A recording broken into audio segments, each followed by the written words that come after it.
Bonjour les amis, moi j'écoute le peuple, j'ai changé de lieu hier pour vous faire du Mbappé, il y en a plein qui ont gueulé en disant qu'ils voyaient plus le bar, qu'ils voyaient plus si j'avais bu la veille et ce que j'avais bu, je reviens, j'écoute le peuple. Donc, et je vous avoue que par rapport au peuple, par rapport à un ensemble de sujets, je suis complètement désemparé, je suis en perte de repère. Voilà, pour moi par exemple, sur la question des juifs, de l'antisémitisme et tout, pour moi les choses elles étaient simples. Il y avait les salopards d'extrême droite qui étaient contre les juifs, qui étaient antisémites, qui avaient collaboré avec les nazis et qui étaient responsables des 6 millions de morts. Et puis il y avait les gentils de gauche qui avaient toujours été du côté des opprimés, du peuple juif, qui avaient tous été résistants dès 1939 et qui naturellement s'étaient opposés à tous les salopards qui avaient participé à l'extermination des juifs. Et puis j'ai un peu approfondi, j'ai découvert que les salopards, par exemple, il y avait l'Action française, vous savez, il y avait l'affaire Dreyfus déjà dans l'antisémitisme. J'ai découvert que l'Action française, ça avait fait partie des premiers résistants, c'est compliqué, et qu'il y avait des mecs de l'Action française qui étaient à Londres avec De Gaulle, et qu'ils étaient avec des juifs dans la résistance, dans les embryons de la résistance. Et puis j'ai appris qu'il y avait des mecs de gauche qui avait un tout petit peu collaboré quand même dans les années 39 et qu'il y en avait beaucoup qui étaient devenus résistants en 41 pour les communistes quand Hitler il a attaqué l'URSS et puis plutôt des résistants de la dernière heure parce qu'il paraît que la France entière était pétiniste à 90% jusqu'en 44. Vous voyez, c'est complexe tout ça, c'est complexe. Alors, je vois la situation en ce moment. Et là, je vous avoue que j'y comprends plus rien. D'après ce que je vois, c'est aujourd'hui ceux qui sont caractérisés comme fachos, qui défendent Israël et qui défendent les Juifs, et c'est ceux qui sont caractérisés de gauche, qui défendent ceux qui veulent tuer les Juifs. Alors je vais développer, parce qu'il faut admettre que là, on est dans la brasse profonde, Par exemple, Viktor Orban. Viktor Orban, il était au Parlement européen cette semaine.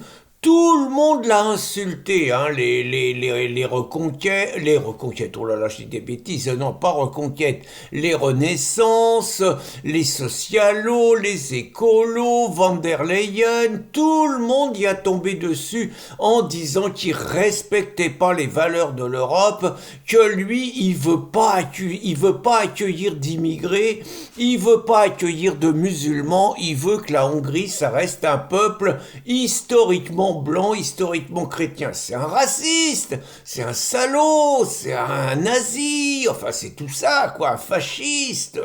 Voilà, il en a pris plein la tête, le Victor. Il n'empêche que j'ai appris également, je vous ai parlé d'Mbappé, jeudi soir, le match d'Israël, il a eu lieu à Budapest. Et les seuls pays en Europe qui sont capables d'accueillir l'équipe israélienne en toute sécurité et qui sont volontaires pour l'accueillir, c'est Viktor Orban que tout le monde présente comme un fasciste et un raciste. C'est un peu compliqué. De même, par exemple, Geert Wilders, aujourd'hui à la tête du premier parti aux Pays-Bas, le pays des libertés. Je veux dire, moi, ça fait... J'aime bien Geert, depuis 2005-2006, depuis qu'il a fait Fitna. C'est le seul, ça a été le pionnier de la dénonciation de l'islam en Europe, mais bon, ça y a valu d'être traité de raciste, de fasciste, de tout ça. Bon, il en prend plein la tête, il est classé à l'extrême droite.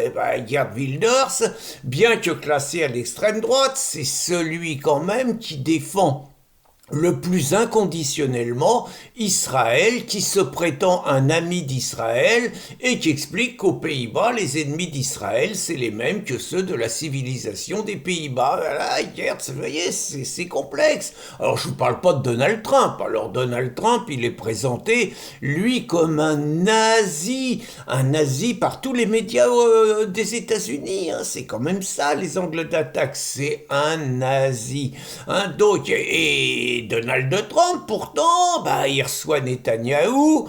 Quand il était président des États-Unis, il a été sans doute le président le plus proche d'Israël, et c'est lui qui a les discours les plus clairs contre le Hamas et le Hezbollah, et qui soutient l'offensive de l'État hébreu, reprochant même à Biden de ne pas assez les soutenir. Donc vous voyez, et alors je vous parle pas en France, alors en France il y a un député quand il s'agit de défendre les Juifs et de défendre Israël qui est vachement bon, c'est Julien Audoul. Et pourtant Julien Audoul, un salopard, vous savez, le mec, il s'était opposé à la présence d'une voilée au Conseil régional de Bourgogne. Tout le monde avait dit que c'était du racisme, comment avait-il osé, il n'avait pas le droit, c'était un criminel et tout. Julien Audoul, vous écoutez ses interventions à l'Assemblée nationale, c'est très franchement le mec qui parle le plus clair pour défendre Israël, pour défendre les Juifs, pour condamner l'antisémitisme, pour dire d'où vient l'antisémitisme. Il désigne les comités de soutien palestinos, il désigne les Meuse et il désigne les insoumis, je veux dire, en disant que c'est eux les antisémites, voyez.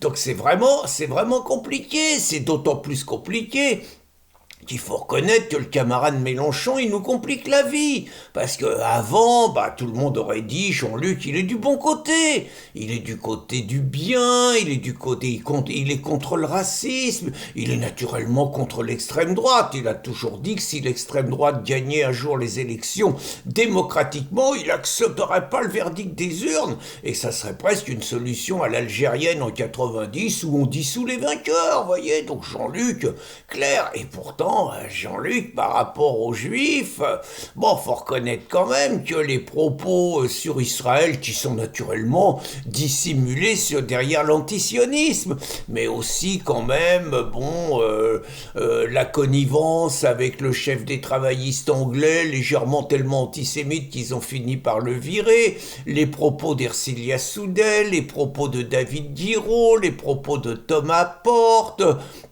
les attaques de Jean-Luc contre Ruth Elkrief, contre la présidente de l'Assemblée nationale, accusée quand même d'être un peu trop juive. C'est Jean-Luc, ça fait beaucoup, quoi. Donc vous voyez un peu ce que j'essaye de vous expliquer, c'est que moi j'ai toujours pensé que c'était l'extrême droite qui en voulait aux juifs et la gauche qui les défendait. Et aujourd'hui, à ma grande perplexité, je constate que c'est juste le contraire. C'est bien compliqué tout ça. Ma bonne dame, bonne journée les amis.